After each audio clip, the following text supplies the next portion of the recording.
let's talk about some issues in collaboration or collaboration issues. So, how could collaboration issues, and when I say issues, I mean disagreements, problems with collaborations and collaborative work, how could collaboration issues impact scholarly research and publication? You can probably think of a number of ways. Arguments over control is probably a huge one. Limited resources or scarce resources also cause issues in collaborations. Credit, ownership, you name it. There are a lot of issues that can come from collaboration. So, hopefully, in this very short segment, we'll talk about some ways you can overcome potential issues or prevent the issues and some of the problems these issues can create. So, let's begin. So, when you're doing a collaboration, you want to make sure that you have shared responsibility, that everyone's doing their fair share, that everyone is responsible for the end result and the way you achieve the end result. With collaboration, a lot of folks experience greater creativity. You can focus on your aspects. You can brainstorm with other people who are in it, who have that shared responsibility with you. And so it's expansive. You also get an opportunity to publish perhaps with a more experienced scholar. Now, they may not have more overall experience, but they may have more experience in this journal or in this area of research that you can kind of expand into or grow into.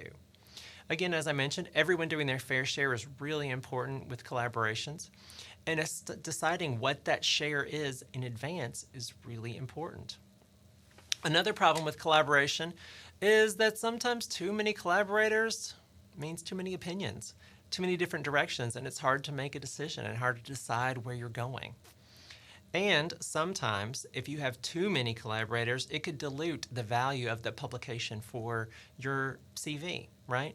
So if you have 14 authors, not everyone's going to be listed on the paper. They may be limited to 3 or 4 or 5 authors.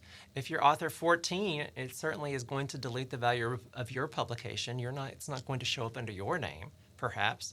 And so you need to be mindful of that. Collaboration is a great thing, and we want to encourage collaboration, but we want to encourage it to grow, and we want to foster it in a smart way. 3 things that I want you to think about when you're forming a collaboration is you want to make sure that you have effective communication from the very beginning, from the first conversation, that you're communicating about what everyone's roles are going to be, what the responsibilities are going to be, that everyone has a responsibility, that everyone has a deliverable. All of these issues that we talked about that are the benefits of collaboration. We want to, even targeting a journal, talking about those issues very early on is essential in collaborations. You want to make sure that you're clear, that there's no confusion on who is supposed to be doing what, who is responsible for what, how we're going to communicate, how we're going to work together. You want clarity on this.